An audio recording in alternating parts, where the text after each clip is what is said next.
جبکہ دوسری جانب وفاقی وزیر منصوبہ بندی احسن اقبال تقریب سے خطاب کر رہے ہیں۔ اپنے بچوں اور بیگمات کے کہنے کے اوپر پاکستان جو ایٹمی طاقت ہے اس کی کنجیاں پکڑا دی، اور اس نے پاکستان کے اندر صرف دو کام کیے۔ ایک، نفرت پیدا کر کے قوم کو تقسیم کیا، نوجوانوں کے اندر زہر گھول کے ان کو گالی گلوچ پہ لگایا، اور دوسرے اس نے اپنی نالائکی، نا تجربہ کاری اور نا اہلی سے پاکستان کی معیشت کا اینٹ سے اینٹ بجا دی۔ اپریل 2022 میں جب ہم نے حکومت سنبھالی تو پاکستان دیوالیہ ہونے لگا تھا۔ لوگ کہتے تھے کہ 2 ہفتے میں سری لنکا بنے گا یا 4 ہفتوں میں سری لنکا بنے گا۔ یاد ہے نا آپ کو؟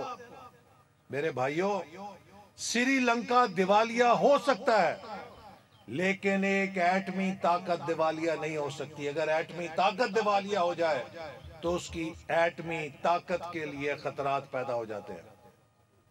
تو ہمارے لیے ضروری تھا کہ ہم پاکستان کو بچائیں۔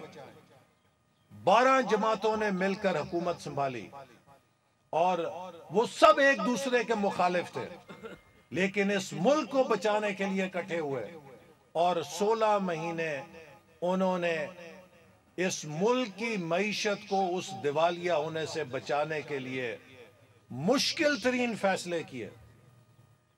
اتنی سیاسی عقل ہم میں بھی ہے کہ اگر ہم اسے نکالنے کے بعد 1 مہینے میں الیکشن کرا دیتے تو مسلم لیگ نون 2/3 اکثریت کے ساتھ واپس آ جاتی، لیکن ساتھ ہی ساتھ ان 4 مہینوں کے اندر ملک دیوالیہ ہو جاتا، چونکہ الیکشن اور نگران حکومت کے دوران کوئی فیصلے نہیں کر سکتا تھا۔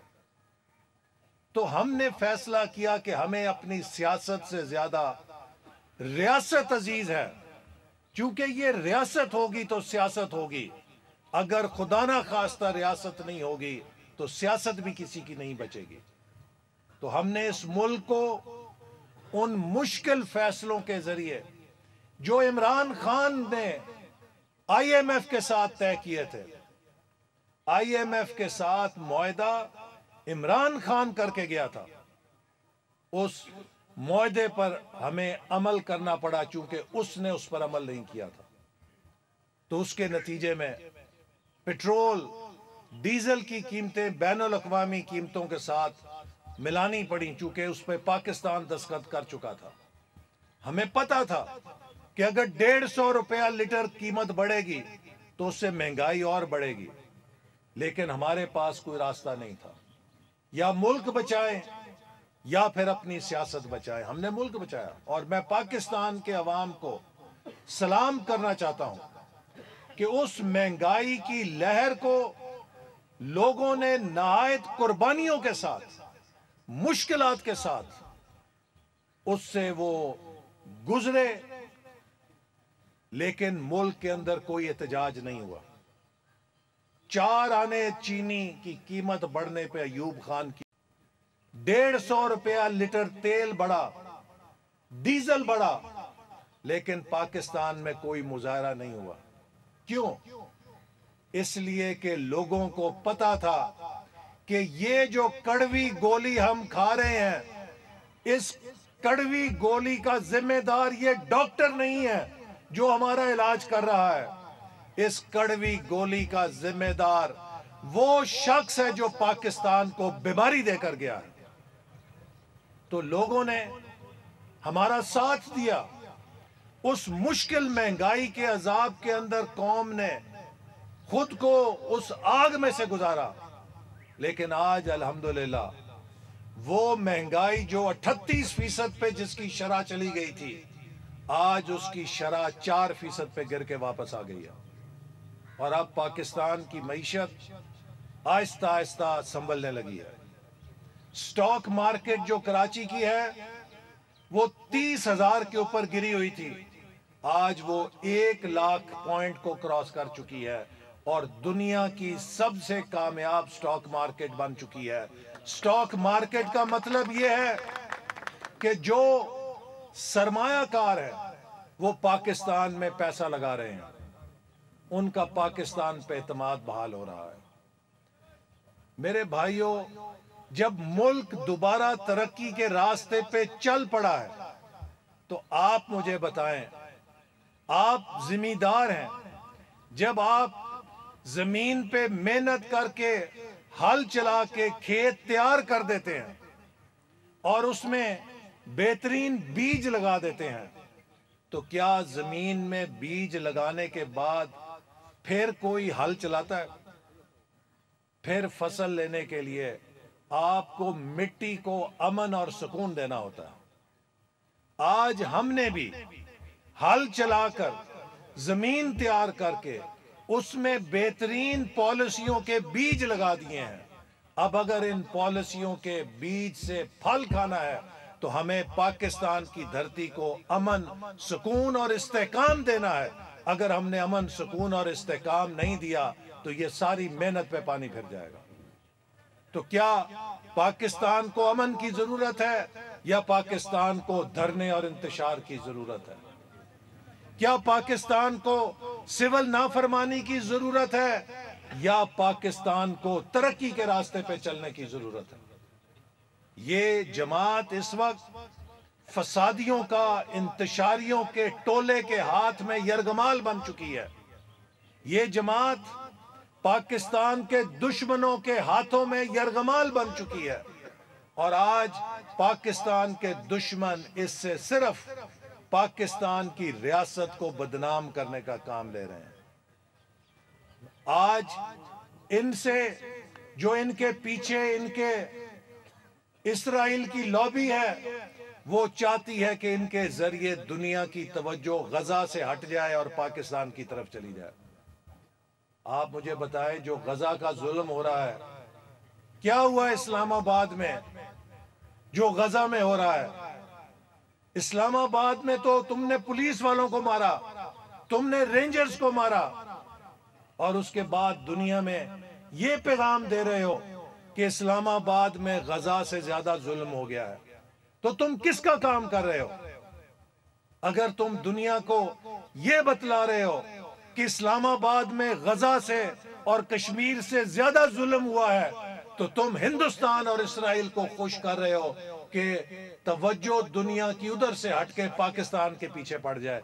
तुम पाकिस्तान से दोस्ती कर रहे हो, पाकिस्तान से दुश्मनी कर रहे हो। मेरे भाइयों, ये बातें बड़ी अहम हैं। इस वक्त हमने पाकिस्तान की तरक्की को दोबारा तबाह नहीं होने देना जैसे 2018 में हुई थी। हमने सी पैक के मंसूबे को तबाह नहीं होने देना जैसे वो बानी पीटीआई तबाह कर गया था। हमने पाकिस्तान के नौजवानों को तारीख नहीं होने देना, उन्हें गाली गलौज सिखा के। हमने पाकिस्तान के नौजवानों को कंप्यूटर की तालीम देनी है, उनको लैपटॉप से आरास्ता करना है और उनको 21वीं सदी के लिए तैयार करना है ताकि वो मुल्क को आगे लेके जा सकें। इसी तरह आज अगर आप नारोवाल का जायजा लें तो पिछले 5 सालों में जब इस महात्मा की हुकूमत थी, मैं पूछना चाहता हूं, कोई मुझे पीटीआई का बंदा जवाब दे कि तुम्हारी मरकज में हुकूमत थी और तुम्हारे पास वसीम अकरम प्लस था पंजाब के अंदर, बताओ नारोवाल के अंदर कौन सी ईंट लगाई तुमने? कौन सा तालीम का मंसूबा बनाया? कौन सा सेहत का मंसूबा बनाया? कौन सी सड़क बनाई? जितनी टूटी हुई सड़कें थी आज हम उनकी मरम्मत कर रहे हैं। मुरीद के नारोवाल रोड की भी हम मरम्मत कर रहे हैं, ये बदोमली किला कालर वाले की भी हम मरम्मत कर रहे हैं, ये न्यू लाहौर रोड की भी हमने मरम्मत की। ये 5 साल ये न्यू लाहौर रोड खंडरों के अंदर टूट के खड्डों की सड़क बन गई थी कि नहीं बन गई थी? आज मरम्मत हो गई है कि नहीं हो गई है? क्या ये उन 5 सालों में मरम्मत नहीं हो सकती थी? लेकिन उनकी तवज्जो तरक्की नहीं थी। नारोवाल छोड़ दो, मैं सवाल करता हूं पीटीआई वालों से, पिशावर से लेके कराची तक कोई एक मंसूबा गिना दो कि हमारे महात्मा ने ये मंसूबा बनाया, ये तालीम की यूनिवर्सिटी बनाई, इन 4 सालों में, ये नया अस्पताल बनाया, ये मोटरवे बनाई, ये हमने तवानाई का मंसूबा लगाया। एक मंसूबा भी नहीं गिना सकते। सिर्फ 4 सालों में गाली गलौज, चोर चोर, डाकू डाकू करके, कौम को लड़ा के, उल्लू बना के तो चले गए और मुल्क का सत्यानाश कर दिया। हमें जब कोई पूछता है कि अपने 5 सालों का जवाब दो, तो हम चप्पे चप्पे पर मंसूबे गिनाते हैं कि हमने फलां यूनिवर्सिटी बनाई, हमने फलां अस्पताल बनाया, हमने फलां मोटरवे बनाई, हमने फलां नौजवानों का मंसूबा शुरू किया, हमने नौजवानों को लैपटॉप दिए। तो महात्मा क्या कहते हैं? मैं नौजवानों को कटे कटियां और मुर्गी अंडे दूंगा। ये सोच है उसकी। तो मेरे भाइयों, आज इस जमात का और मुस्लिम लीग नून का तरक्की के लिहाज से उतना ही फर्क है जितना दिन और रात का फर्क है। अगर कोई ये फर्क नहीं देख सकता तो वो अंधा है, वो गूंगा है, वो बहरा है, उसके दिल के ऊपर मोहर लग गई है, अल्लाह ने उससे देखने की सलाहियत छीन ली है।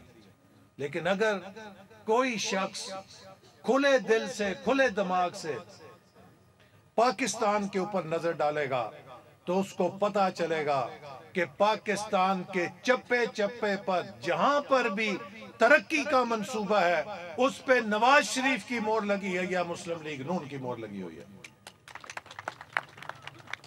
तो मैं आप सबको मुबारकबाद देता हूं और इंशाल्लाह ये मंसूबे जब मुकम्मल होंगे तो इस इलाके की तरक्की और कारोबार को फायदा पहुंचेगा। और मैं ये भी आपको इंशाल्लाह ऐलान करना चाहता हूं कि हमने रेलवे स्टेशन की जो अराजी है उस पे पार्क बनाने के लिए एनओसी हासिल कर लिया है और इंशाल्लाह ताला जून के महीने से पहले पहले अगले 6-7 महीने में बेहतरीन पार्क बना के वहां पर बदोमली के अवाम को और अपनी बहनों को तोहफा देंगे।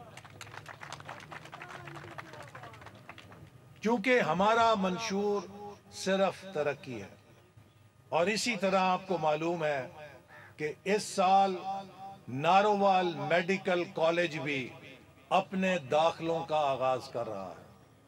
हमारे गरीबों की वो बेटियां और वो बेटे जो मेडिकल में दाखिला लेते थे लेकिन अपनी तालीम जारी नहीं रख सकते थे क्योंकि वो लाहौर, पिंडी, मुल्तान, भावलपुर, फैसलाबाद, दूसरे शहरों में हॉस्टल के खर्चे दे सके।